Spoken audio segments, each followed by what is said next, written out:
അപ്പോൾ ഗായ്സ് ഇതെൻ്റെ ഫസ്റ്റ് വ്ളോഗാണ്. അപ്പം ഞങ്ങൾ പാലക്കാട് വരെ ഒരു ട്രിപ്പ് പോയിട്ടുണ്ടായിരുന്നു. അതിനെക്കുറിച്ചുള്ള ചില വിശേഷങ്ങളാണ് ഞാനിവിടെ പറയുന്നത്. അപ്പം ഇതൊക്കെ എൻ്റെ ഫ്രണ്ട്സാണ്.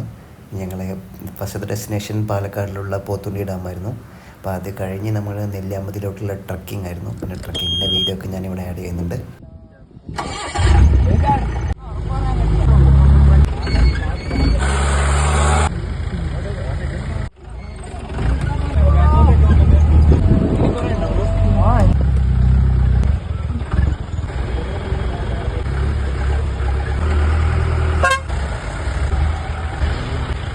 അപ്പം ഞാൻ പോയതിൽ വെച്ചിട്ട് എനിക്ക് ഓഫ് റോഡ് കുറച്ചുകൂടെ അഡ്വഞ്ചറായിട്ട് തോന്നിയത് ഇവിടെയാണ്, നെല്ലിയാമ്പതിയാണ്.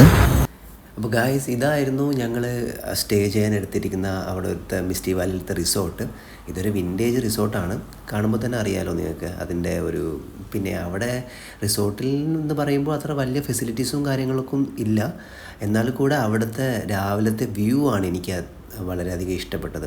അവിടുത്തെ വിഷ്വൽസാണ് ഇതൊക്കെ. നിങ്ങൾക്ക് ഇതൊക്കെ ഒന്ന് കണ്ടു നോക്കാം, അപ്പോൾ തന്നെ അറിയാം. അവിടുത്തെ രാവിലത്തെ വ്യൂ എനിക്കൊന്നും പറയാനില്ല, അത്രയും മനോഹരമായിരുന്നു.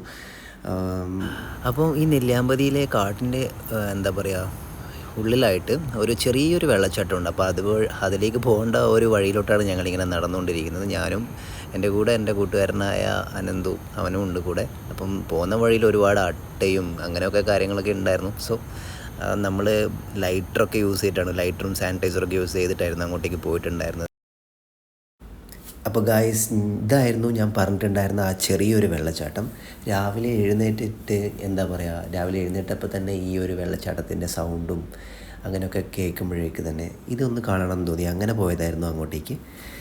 വെള്ളച്ചാട്ടം എക്സ്പ്ലോർ ചെയ്തതിന് ശേഷം പിന്നെ ഞങ്ങൾ ബ്രേക്ക്ഫാസ്റ്റ് കഴിക്കാൻ വേണ്ടി പോയിട്ടുണ്ടായിരുന്നു. അപ്പം ബ്രേക്ക്ഫാസ്റ്റ് കഴിക്കാൻ വേണ്ടി പോകുന്ന വഴി എടുത്ത വീഡിയോ ആണിത്. അപ്പോഴേ അവിടെ നമുക്ക് 2 times ഫുഡ് അവൈലബിൾ ആയിരുന്നു. അതിൽ ബ്രേക്ക്ഫാസ്റ്റ് ഇൻക്ലൂഡ് ആയിരുന്നു. അപ്പോൾ മിസ്റ്റി വാലി പ്രൊവൈഡ് ചെയ്ത ബ്രേക്ക്ഫാസ്റ്റ് നമ്മൾ ഇവിടെ വെച്ചിട്ടായിരുന്നു കഴിച്ചിട്ടുണ്ടായിരുന്നത്. സോ ബ്രേക്ക്ഫാസ്റ്റൊക്കെ അത്യാവശ്യം കൊള്ളായിരുന്നു. എല്ലാം അൺലിമിറ്റഡ് ആയിരുന്നു. അതാണ് മെയിൻലി പറയാനുള്ളത്. അപ്പോൾ അവരുടെ സർവീസ് ആണെങ്കിലും അത്യാവശ്യം നല്ല ബെറ്റർ ആയിട്ടുണ്ട്. പിന്നെ എനിക്ക് പറയാനുള്ളത് നൈറ്റ് സഫാരിയെ കുറിച്ചായിരുന്നു. Night safari is okay. എന്താ പറയുക, ചെറിയ ചെറിയ മൃഗങ്ങളെ മാത്രമേ അവിടെ എക്സ്പെക്റ്റ് ചെയ്യാൻ പറ്റത്തുള്ളൂ. നമുക്ക് കാട്ടിയെ കാണാൻ പറ്റി, പിന്നെ മ്ലാവ്, അങ്ങനെ ചെറിയ ചെറിയ മൃഗങ്ങളെ മാത്രം. നൈറ്റ് സഫാരി വലിയ എക്സ്പെക്റ്റേഷൻസ് ഒന്നും വേണ്ട, ചെറിയ രീതിയിൽ ഓക്കെ, ബട്ട് ഓക്കെ ആണ്. അങ്ങനെ മിസ്റ്റി വാലിയിലത്തെ ഒരു ദിവസത്തെ സ്റ്റേ ഒക്കെ കഴിഞ്ഞ് ഞങ്ങൾ തിരിച്ചു വരുമ്പോൾ പോയിട്ടുണ്ടായിരുന്ന ഒരു ലൊക്കേഷനാണ് ഇത്.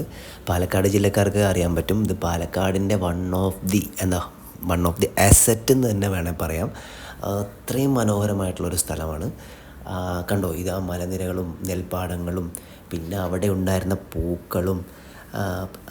ഇതുവരെ വിസിറ്റ് ചെയ്യാത്ത ഈ സ്ഥലം ഇതുവരെ വിസിറ്റ് ചെയ്തില്ലെങ്കിൽ മസ്റ്റായിട്ടും ഒന്ന് വിസിറ്റ് ചെയ്യണമെന്നാണ് ഞാൻ എല്ലായിടത്തും റെക്കമെൻഡ് ചെയ്യുന്നത്. പിന്നെ ഇതിനടുത്ത് തന്നെ സീതാർകുണ്ട് എന്ന് പറഞ്ഞ ഒരു വെള്ളച്ചാട്ടം കൂടെ ഉണ്ടായിരുന്നു. അവിടെ ഞങ്ങൾ ലേറ്റ് ആയതുകൊണ്ട് ഞങ്ങൾക്ക് പോകാൻ പറ്റിയില്ല. അപ്പോൾ ഇതൊക്കെ തന്നെയാണ് അവിടുത്തെ പാലക്കാടിൻ്റെ വിശേഷങ്ങൾ. ഇതായിരുന്നു എൻ്റെ കുഞ്ഞു വ്ളോഗ്.